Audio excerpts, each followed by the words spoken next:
السلام علیکم ګرانو دوستانو. نن شلوریزه نړیوال جام پیل شو چې په لومړۍ لوبه کې نیمیبیا لوبډلې سریلانکا ته سخته ماتې ورکړه.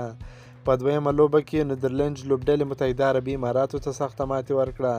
او د افغانستان او بنګلادیش د تمریناتي لوبې په اړه معلومات ویډیو تر اخره را سره وګورئ. که په دې چینل کې نوی د چینل هم در سره سبسکرایب کړئ. سبا افغانستان د بنګلادیش پر وړاندې د نړیوال جام تمریناتي سیالۍ په لړ کې لومړنۍ تمریناتي سیالۍ ترسره کوي چې دغه لوبه به غرمه پر 12 بجې ترسره شي.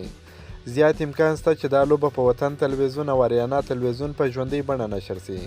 او په 19 تاریخ له سرسخت سیال پاکستان سره هم تمریناتي لوبه لرو چې هغه به هم د هند سټار سپورټ او اریانا تلویزیون په ژوندۍ بڼه نشر کړي. سږکال به شلوریزه نړیوال جام یو څه بې خونده وي، هغه په دې وجه باندې چې په دې لوبو کې زیات د باران امکان شته.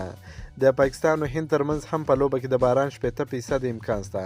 کېدلی شي په نورو ډېرو لوبو کې هم د باران امکان وي. وړاندوینه ښایي د هند او پاکستان ترمنځ لوبه د باران له امله اغېزمنه شي. د استرالیا په میلبورن ښار کې د شلوریزه نړیوال جام په لړ کې د هند او پاکستان ترمنځ لوبه ښایي د باران له امله اغېزمنه شي. هلته د اکتوبر په 23 نیټه سخت د باران امکان شته. د شلوریزه نړیوال جام د غوراوي پړاو په لومړۍ لوبه کې نیمیبیا سریلانکا ته په 55 منډو سره ماتې ورکړه چې نه یوازې د نیمیبیا مینوال یې خوشحاله کړل بلکې د کرکټ شنونکي یې هم حیران کړل. نیمیبیا لومړۍ توپخانه وکړه. په ټاکل شوي 10 اورونو کې د 10 لوبغاړو په سوځېدو سره 163 منډې جوړې کړې.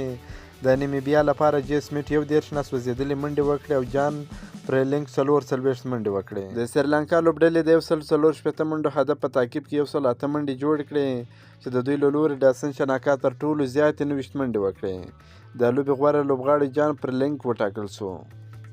د نړیوال جام دویمه لوبه د متحده عربي اماراتو او نیدرلینډز لوبډلو ترمنځ ترسره شوه چې دغه لوبه نیدرلینډز لوبډلې په 3 ویکټو سره وګټل.